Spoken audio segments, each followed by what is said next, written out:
Hola, ¿qué tal? ¿Cómo están? Bienvenidos a su clase de bioquímica en enfermería. Este día vamos a hablar sobre el efecto de insulina y glucagón en nuestro cuerpo humano.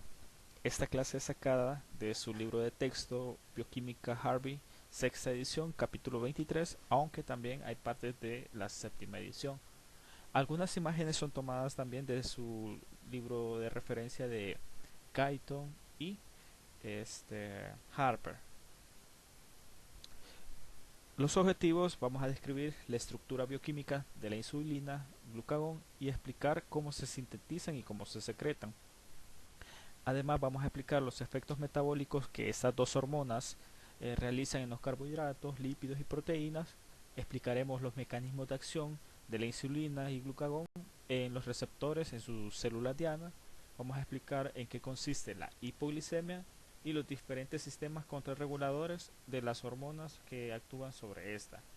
Además vamos a describir los diferentes tipos de hipoglicemia que existen. Bueno, vamos a empezar hablando sobre generalidades. Los tejidos que participan en el metabolismo energético son cuatro. Tenemos al tejido adiposo, al tejido hepático, al tejido muscular y al cerebro. Estos tejidos van a contener enzimas que van a almacenar nutrientes para la utilización posterior como combustible. Estos se van a utilizar en periodo de ayuno prolongado. Estos tejidos se van a comunicar por medio de tres vías: por medio del sistema nervioso central, por medio de sustratos circulantes y por medio de hormonas. Este, la integración del metabolismo energético va a estar controlado fundamentalmente por la acción de dos hormonas peptídicas. Estas hormonas peptídicas son las más abundantes que va a secretar el páncreas. Como en estas tenemos a la insulina y el glucagón. Los sustratos circulantes tenemos a los aminoácidos, a los ácidos grasos y a la glucosa. Y el sistema nervioso vamos a obtener la participación de las catecolaminas como la adrenalina y la noradrenalina, que van a secretar o se van a secretar en respuesta a señales neuronales y van a desempeñar además un papel importantísimo para la secreción de las hormonas. Vamos a continuar con las generalidades. Recordemos que el páncreas es el principal glándula que va a estar secretando estos dos tipos de hormonas. El páncreas es el encargado de controlar los niveles de glucosa en sangre. Recordemos que los valores normales de glucosa en sangre van desde 70 a 100 miligramos por decilitro en periodos de ayuno y menor de 140 miligramos por decilitro 2 horas después de la ingesta. Esto con el objetivo de mantener un flujo constante de glucosa hacia el cerebro. Vamos a hablar un poco de anatomía. Recordemos que es una glándula mixta que se va a ubicar en el área del epigastrio, por detrás del estómago, entre el duodeno y el vaso. Este va a estar compuesto por tres porciones: la cabeza, el cuerpo y la cola del páncreas. Juntos van a medir aproximadamente entre 15 a 20 centímetros de largo y va a pesar aproximadamente 70 gramos. En su interior vamos a encontrar dos tipos de células que son encargadas de secretar sustancias. Por ejemplo, tenemos a las células exócrinas, que son las encargadas de secretar enzimas pancreáticas por medio de los conductos hacia la segunda porción del duodeno con el objetivo de hidrolizar aminoácidos, disacáridos y algunos ácidos grasos. También tenemos tejido endocrino o células endócrinas, que se van a encargar de secretar hormonas hacia los vasos sanguíneos. Como podemos observar acá, las células endócrinas van a formar un cúmulo de células que se va a llamar islote de Langerhans, y en su periferia van a estar las células exócrinas rodeando a estos islotes. El páncreas, como toda glándula, son altamente vascularizados. Esta irrigación va a estar dada por el tronco celíaco, que es rama de la aorta abdominal, y este tronco celíaco va a dar dos arterias: la arteria hepática común y la arteria esplénica. Esta arteria esplénica va a dar la dorsal pancreática inferior y la arteria hepática común va a dar la pancreato duodenal superior. Aparte de eso, el páncreas va a recibir otro tipo de irrigación por medio de la mesentérica inferior, que va a dar la rama pancreática inferior. Todo el flujo sanguíneo va a estar irrigando al islote de Langerhans, y este va a tener la característica que tiene un conducto central, y ahí van a vertir todo el producto hacia la vena esplénica y posteriormente hacia el sistema porta para su metabolismo en el hígado. La inervación del páncreas va a estar dada por el sistema colinérgico, por el nervio vago. Estos van a estar actuando por el sistema parasimpático, y el sistema simpático va a estar inervándolo por medio del plexo celíaco.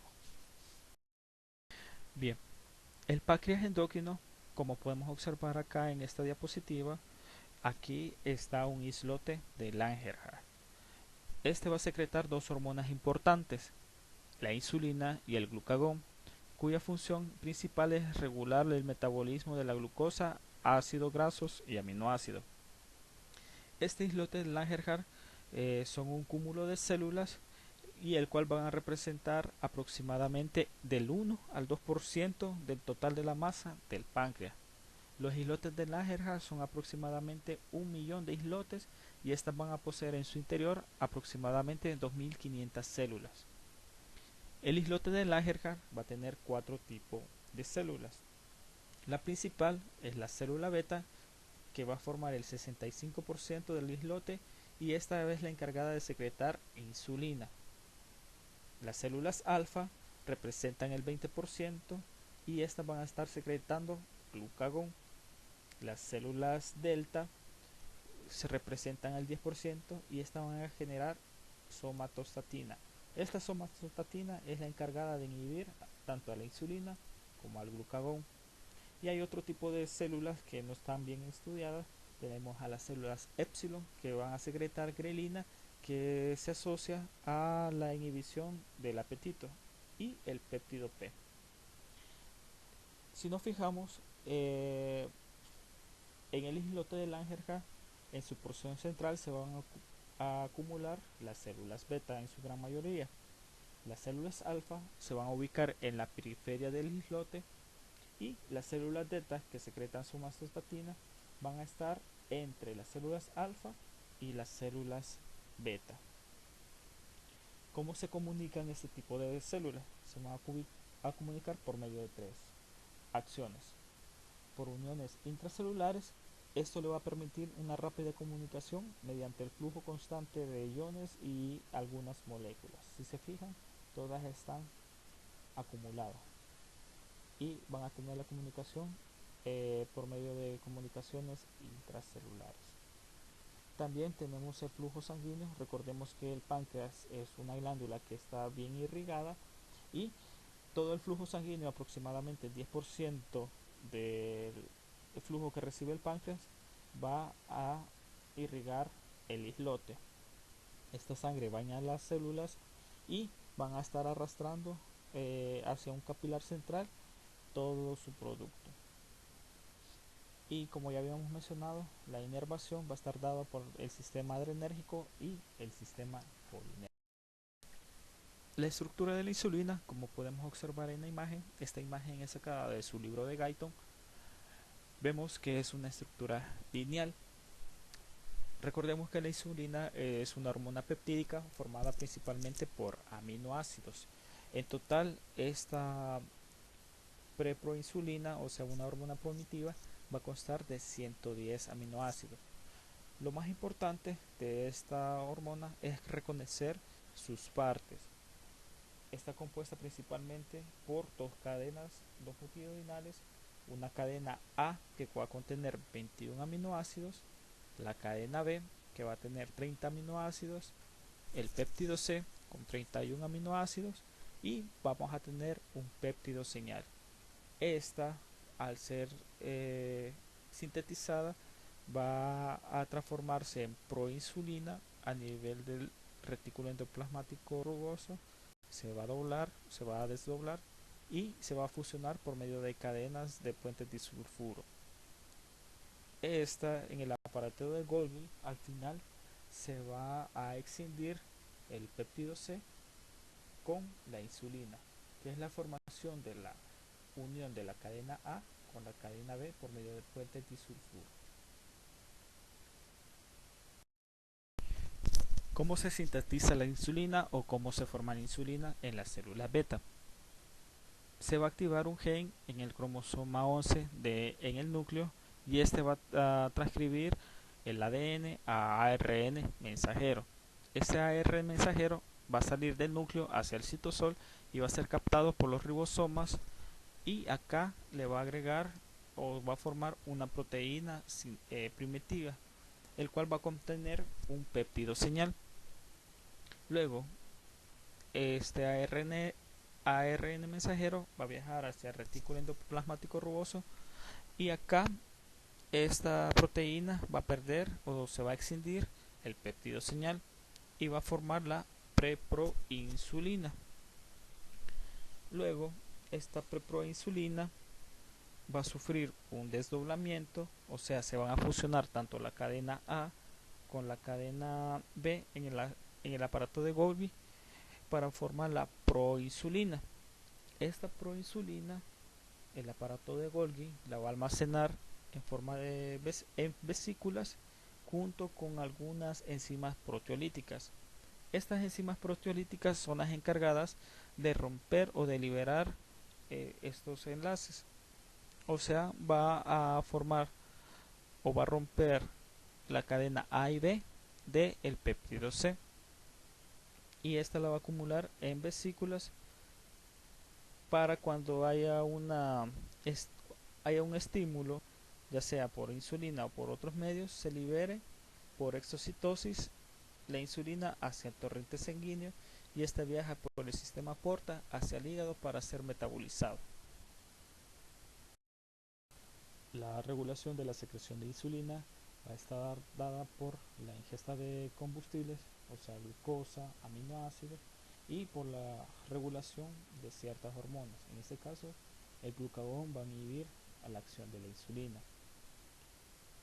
¿Con qué objetivo? De mantener siempre constante una producción de glucosa hepática y la producción de glucosa en los tejidos periféricos. Como observamos en esta imagen, en periodos de ayuno va a estar activado el glucagón para estar produciendo glucosa hepática. Luego, posteriormente, cuando ingerimos alimentos, el glucagón va a descender y va a haber un pico elevado de glucosa inducido por carbohidratos, aminoácidos y ácidos grasos. Cuando hay niveles aumentados de glucosa en sangre, se va a activar la insulina. ¿Cuál es el objetivo de la insulina? Mantener en los valores normales la glucosa en sangre. Recordemos que tienen que ser 2 horas postprandial menor de 140 miligramos por decilitro. Cuando bajan los niveles de glucosa y esta es almacenada en los tejidos, desciende la insulina en la sangre. Al descender la insulina, se va a activar el glucagón para mantener los valores normales o el flujo continuo de glucosa hacia el cerebro. Bien, la regulación de la insulina va a estar dada por la ingesta de carbohidratos que van a producir glucosa por medio de la hidrólisis de estos. También por los aminoácidos que van a tener actividad en la producción de insulina, y algunas hormonas peptídicas que se van a ubicar en el duodeno. Estas hormonas peptídicas se van a llamar incretinas, las cuales van a estar produciendo la GLP-1 y el GIP. Estas van a actuar sobre las células L y K del duodeno y por lo tanto van a ir a actuar en la célula. Bien, ¿quién va a estar estimulando la secreción de insulina? La secreción de insulina va a estar aumentada por la ingesta aumentada de glucosa, aminoácidos y las hormonas peptídicas gastrointestinales. ¿Qué pasa cuando nosotros nos comemos un alimento rico en carbohidratos? Este va a provocar un aumento de la glucosa en sangre. Recordemos que los carbohidratos van a ser hidrolizados a nivel de duodenos por eh, las hidrolasas, o sea, la amilasa pancreática. Estas van a hidrolizar a los disacáridos y monosacáridos y posteriormente van a ser absorbidos a nivel intestinal en la mucosa intestinal en forma de glucosa. Esta va a viajar a nivel de torrente sanguíneo hacia las células beta. Eh, Recordemos que la glucosa, para entrar a la célula beta, para liberar insulina, va a necesitar receptores. Estos receptores son llamados GLUT. Hay varios tipos de receptores. El GLUT1 se va a encontrar en eritrocito, el GLUT2 se va a encontrar en las células beta del islote de Langerhans, el GLUT3 es exclusivo del cerebro, el GLUT4 ese es importantísimo porque se va a ubicar en tejido muscular, tejido adiposo y en el hígado. Bien, ¿qué hace la glucosa? Es reconocida por este receptor introduce la glucosa hacia el interior de la célula beta. Acá va a haber una enzima, la glucosinasa, que va a degradar la glucosa hacia glucosa 6-fosfato. Esta glucosa 6-fosfato va a sufrir oxidación en la mitocondria, o sea, va a entrar al ciclo de Krebs. ¿Y qué es lo que forma el ciclo de Krebs? Altas concentraciones de ATP, o sea, energía en el interior de la célula. Bien, recordemos que toda célula tiene una membrana y esta va a estar regida o va a tener en su membrana canales, ¿verdad? Aquí podemos observar los canales de potasio, los canales de sodio y los canales de calcio. Y estos van a estar estimulados por potenciales de acción. Entonces, aquí podemos observar un canal de potasio. Recordemos que el interior de la célula siempre va a tener carga negativa. ¿Qué pasa cuando hay aumento de las concentraciones de ATP en el interior de la célula? Este va a ir a actuar sobre el canal de potasio, por lo tanto va a cerrar este canal y se va a acumular el potasio con carga positiva en el interior de la célula. Al haber un aumento de potasio intracelular, va a causar una despolarización transitoria de la membrana, por lo tanto va a aperturar la entrada de sodio por medio de un gradiente de concentración y también la entrada de calcio hacia el interior de la célula. Este calcio, cuando aumenta las concentraciones, recordemos que el calcio moviliza y contrae todo, va a movilizar a las vesículas que están llenas de insulina hacia la membrana por medio de exocitosis. Por lo tanto, va a haber una ruptura de estas vesículas hacia el capilar central y por medio de la vena esplénica va a viajar hacia el sistema porta para ser metabolizado en el hígado y posteriormente va a viajar hasta la circulación sistémica. Pero también tenemos otros estímulos que me van a liberar insulina. En este caso tenemos a los aminoácidos. Recordemos que una ingestión de alta en proteína va a provocar un aumento transitorio de los niveles plasmáticos de aminoácidos en sangre, en especial la arginina. Esto a su vez va a inducir a la secreción inmediata de insulina, pero también tenemos otro estímulo. Los ácidos grasos van a tener un efecto similar en la célula beta. Además de eso, las hormonas peptídicas gastrointestinales como el péptido intestinal similar al glucagón, o sea el GLP-1, y el polipéptido gástrico inhibidor, o sea el GLP, van a estimular la liberación directa de insulina. Estos aumentan la sensibilidad de la célula beta a la glucosa y son liberados del intestino, específicamente en la porción del duodeno. Van a estimular las células M y las células K para la producción de incretinas. Estas incretinas, como podemos observar acá, se van a unir a receptores de proteína G. Estos receptores van a activar a la adenilciclasa, se van a fosforilar y van a producir AMP cíclico. Altas concentraciones de AMP cíclico van a activar a unas enzimas que van a aumentar el calcio intracelular. Por lo tanto, va a haber movilización de las vesículas llenas de insulina hacia la membrana y por lo tanto va a haber liberación de insulina hacia el plasma. También tenemos que el sistema colinérgico va a actuar liberando acetilcolina, se va a ir a unir a los receptores muscarínicos, este se va a ir a unir a las proteínas G, va a haber una defosforilación, va a haber aumento del fosfoinositol trifosfato, por lo tanto va a actuar sobre las vesículas que van a tener acumulado calcio intracelular, y el aumento de calcio intracelular va a movilizar las vesículas por exocitosis hacia la membrana y por lo tanto va a haber liberación de insulina hacia el plasma. ¿Qué factores me inhiben la secreción de insulina? Estos van a ser factores fisiológicos. Cuando tenemos descenso de glucosa en sangre, va a haber una inhibición de todo este proceso. La regulación de la secreción de insulina.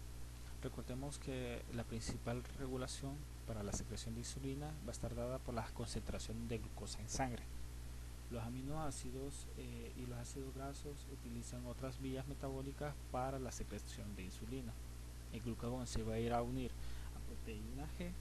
Esta proteína G va a estar acoplada a la fosfolipasa C, lo cual va a llevar a un aumento de calcio intracelular, por lo tanto movilización de las vesículas para la liberación de insulina. Este cuadro es sacado de su libro de texto. Observamos factores estimulantes y factores inhibidores de la secreción de insulina. Entre los estimulantes ya habíamos mencionado la concentración de glucosa, aminoácido, ácido graso, el glucagón, cortisol y el péptido insulinotrópico dependiente de glucosa, el GLP y el GLP-1, que son hormonas también llamadas incretinas, que estas van a estimular a las células K y las células ELA del duodeno, y estas se van a ir a unir a los receptores específicos en la proteína G de la célula beta. Estas van a aumentar la fosforilación de la adenilciclasa, por lo tanto van a utilizar ATP, van a aumentar el AMP cíclico, y las altas concentraciones de AMP cíclico va a haber aumento de la concentración de calcio intracelular y por lo tanto liberación de insulina. El potasio, altas concentraciones de potasio van a estimular la secreción de insulina. Recordemos que la insulina, cuando se une a sus receptores en tejidos periféricos, permite la entrada de potasio hacia el interior de la célula. La estimulación vagal, como ya habíamos mencionado, la acetilcolina se va a unir a receptores muscarínicos. Esta se va a unir también a proteína G. Va a haber aumento de la adenilciclasa, va a haber fosforilación, aumento de AMP cíclico, aumento de calcio y liberación de insulina. Estas sulfonilureas, estos son medicamentos. Aquí encontramos la famosa glibenclamina y gliburida, perdón. Estas lo que hacen es unirse al complejo sur de los canales de potasio y van a ir a cerrar los canales de potasio. Recordemos que al haber aumento de potasio intracelular va a haber una despolarización de la membrana y por lo tanto entrada de calcio y salida de insulina.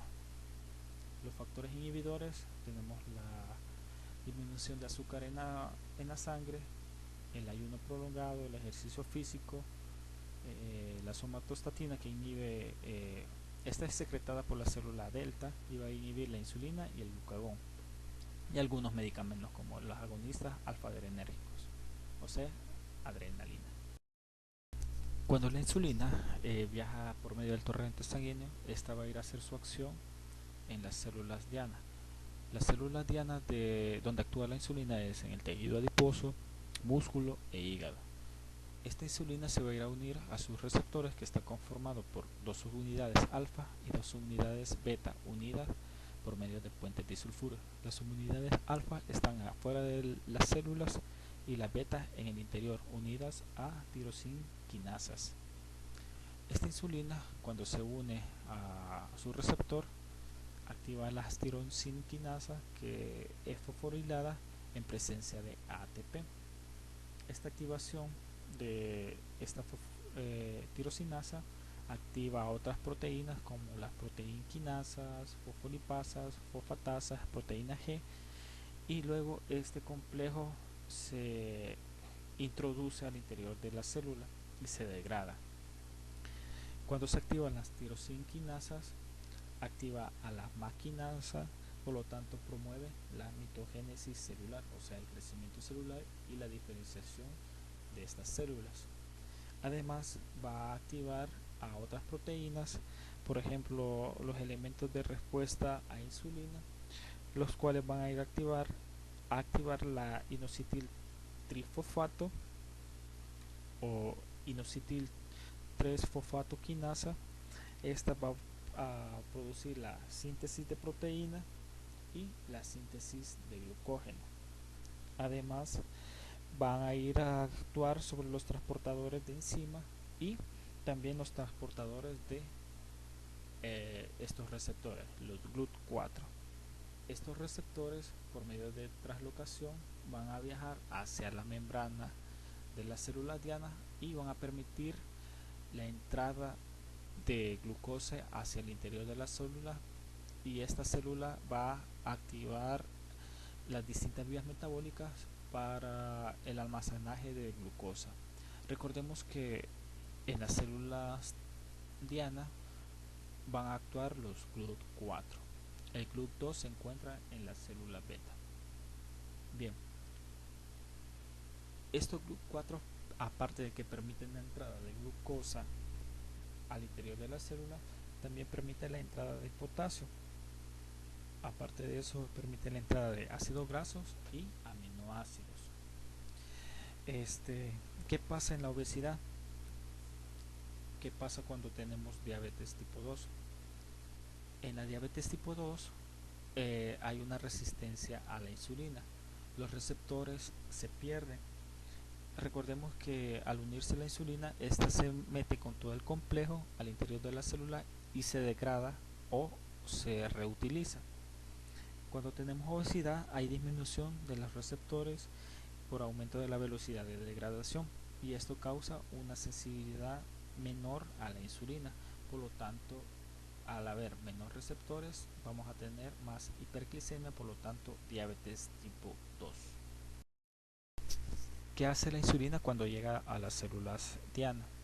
Recordemos que la insulina se conoce como la hormona de la abundancia porque almacena el exceso de nutrientes como glucógeno en el hígado, como grasa en el tejido adiposo y como proteínas en los músculos. Este cuadro es sacado de su libro de texto y aquí podemos observar lo que habíamos mencionado, las acciones que hace en los tejidos. Por ejemplo, aumenta o disminuye la gluconeogénesis, que es la formación de glucosa por medio de otras vías, disminuye la lipólisis y aumenta la captación de potasio al interior de la célula. A nivel sanguíneo va a disminuir la glucosa, va a disminuir la concentración de potasio en sangre, por lo tanto va a prevenir la hiperpotasemia, y va a disminuir las altas concentraciones de cetoácidos en la sangre. La otra hormona más importante secretada por el páncreas es el glucagón. Esta va a ser sintetizada y secretada por las células alfa de los islotes de Langerhans. Estructuralmente, el glucagón es un polipéptido de cadena recta única de 29 aminoácidos y va a ser sintetizado como preglucagón en las células alfa. Esta va a contener péptido señal y otras secuencias peptídicas que van a ser eliminadas para producir glucagón en el retículo endoplasmático y en el aparato de Golgi. Estas luego van a ser almacenadas, al igual que la insulina, en vesículas y van a ser liberadas por medio de estímulos. Recordemos que la glucosa y la insulina van a inhibir la síntesis de glucagón. La regulación de la secreción de glucagón va a estar aumentada va a estar estimulada por las concentraciones de glucosa en sangre. Al haber una hipoglucemia, este se va a activar y va a ir a inducir al desdoblamiento del glucógeno almacenado en el hígado y va a producir la gluconeogénesis y la cetogénesis. La secreción de glucagón también se da por la ingestión de ciertas proteínas como la arginina y la alanina. La colecistocinina, esta va a producir, va a actuar en las proteínas y en la grasa en el ayuno y va a producir el estímulo de glucagón. También el ejercicio intenso va a producir aumento de glucagón, por lo cual va a ir a constituir o va a aumentar los niveles de glucosa en sangre para prevenir la hipoglicemia. Este glucagón también se puede utilizar en el tratamiento de las hipoglicemias graves. Recordemos que los pacientes diabéticos generalmente presentan un aumento previo, un aumento de glucagón durante los periodos de ayunas postprandiales. Y en presencia de secreción, insuficiencia o resistencia a la insulina, este glucagón va a aumentar la liberación de glucosa a nivel hepático. Bueno, estos cuadros son sacados de su libro de texto.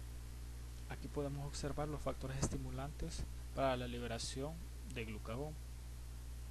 El ayuno prolongado de 8 a 16 horas libera glucagón para producir glucosa a partir de la glucogenólisis.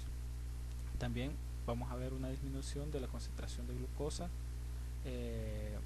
La disminución de la concentración de glucosa va a aumentar la glucogenólisis, el aumento de la concentración de aminoácidos, la colecistocinina, agonistas beta-adrenérgicos. Recordemos que el ejercicio físico intenso va a producir aumento de la adrenalina, por lo tanto vamos a necesitar más glucosa, por lo tanto vamos a activar al glucagón, y la acetilcolina, que se va a ir a unir a receptores muscarínicos. ¿Qué factores me van a inhibir la secreción de glucagón? La insulina, somatostatina y el aumento de la concentración de cuerpos cetónicos o ácido graso. ¿Qué hace el glucagón cuando llega a la célula diana? El glucagón se va a ir a unir a los receptores hormonales y estas se van a acoplar a la adenilciclasa por medio de la proteína G. ¿Qué hacen esto? Utilizan ATP, por lo tanto va a desfosforilar y va a crear segundos mensajeros como el AMP cíclico que activa las proteínas sinasas que fosforilan a diversas enzimas. Estas enzimas van a promover la utilización de nutrientes para mantener la concentración de glucosa en ayuno. Estas van a ir a actuar en el hígado, van a aumentar la glucogenólisis, aumentan la gluconeogénesis, aumentan la lipólisis y la formación de cuerpos cetónicos. ¿Qué efecto va a tener a nivel sanguíneo? Aumenta la glucosa, vamos a aumentar la concentración de ácidos grasos en sangre y los de cuerpos cetónicos. Bien, espero haber aclarado algunas dudas. Esta clase fue sacada de su libro de texto Linda Constancio, Fisiología, capítulo 9, de la página 422 a la 430. Muchas gracias. Bueno, ¿qué son las hipoglicemias? Son el descenso brusco de la glucosa en sangre. Esta se va a caracterizar por presentar síntomas que alteran al sistema nervioso central. Entre ellos tenemos la confusión, el comportamiento anormal o hasta el coma.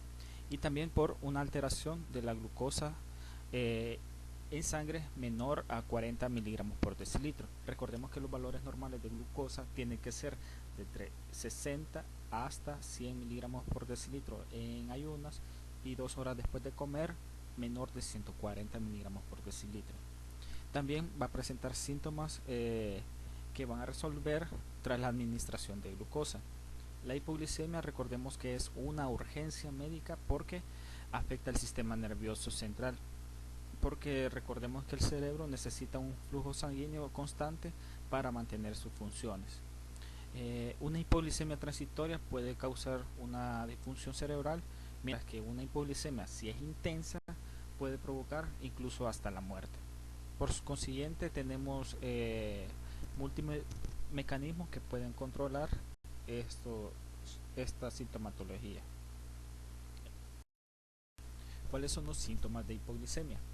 Los síntomas de hipoglicemia se pueden dividir en dos categorías: los síntomas adrenérgicos y los síntomas neuroglucopénicos.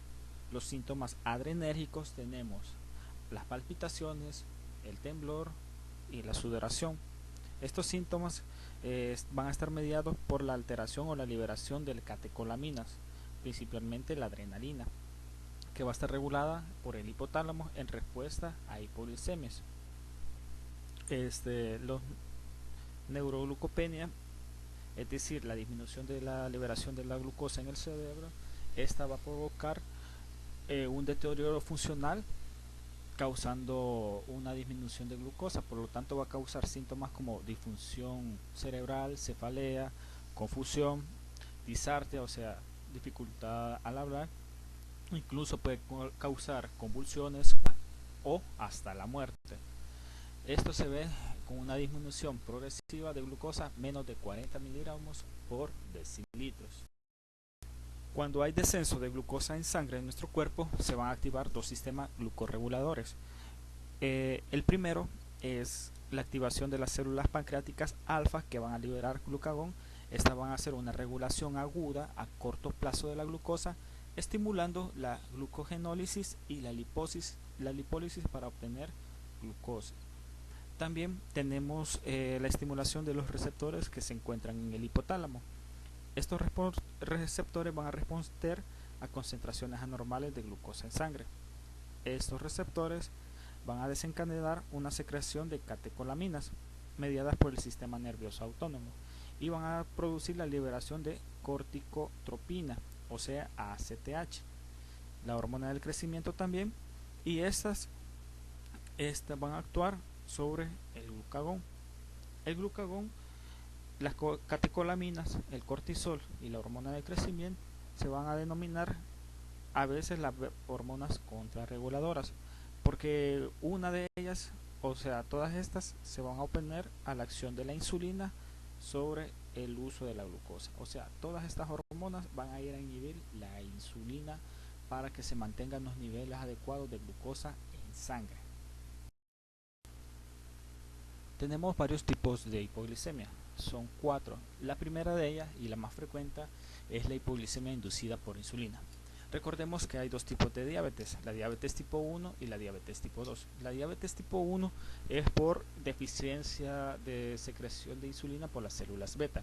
Estos pacientes necesitan insulina exógena porque su páncreas no la produce. Entonces, estos pacientes, si tienen una mala técnica y una mala aplicación o se pasan de la dosis, pueden caer en esta hipoglicemia, que puede ser leve transitoria o incluso grave. En segundo tenemos la hipoglicemia postprandial. Esta es la segunda forma más común o la más frecuente de hipoglicemia y es causada por la liberación exagerada de insulina tras la ingesta de comida, lo que induce a una hipoglicemia transitoria con síntomas adrenérgicos leves y el nivel plasmático de glucosa vuelve a la normalidad aun cuando el paciente no se ha alimentado. El tratamiento de esta patología suele necesitar que el paciente haga comidas más frecuentes en vez de 3 tiempos de comida. Luego tenemos la hipoglicemia en ayunas, que es una disminución de la glucosa en ayunas. Esto es raro, pero es lo más probable que se presente cuando hay un problema médico grave. Esta se tiende a producir con síntomas neuroglucopénicos, que puede ser consecuencia de una reducción de la velocidad de producción de glucosa por la gluconeogénesis o la glucogenólisis.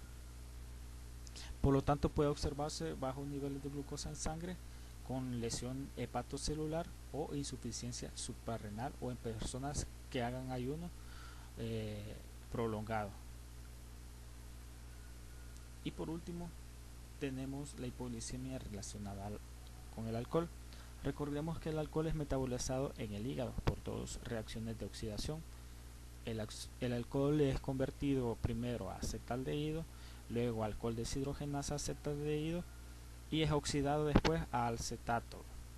Entonces, si tenemos baja producción de glucosa por medio de la gluconeogénesis y el glucagón y consumimos abundante alcohol, podemos caer en hipoglicemia.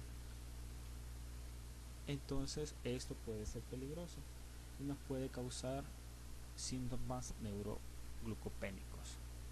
Bien, si no tenemos dudas de este tema, esta clase fue sacada de su libro de Richard Harvey, sexta edición, algunas partes de la séptima edición.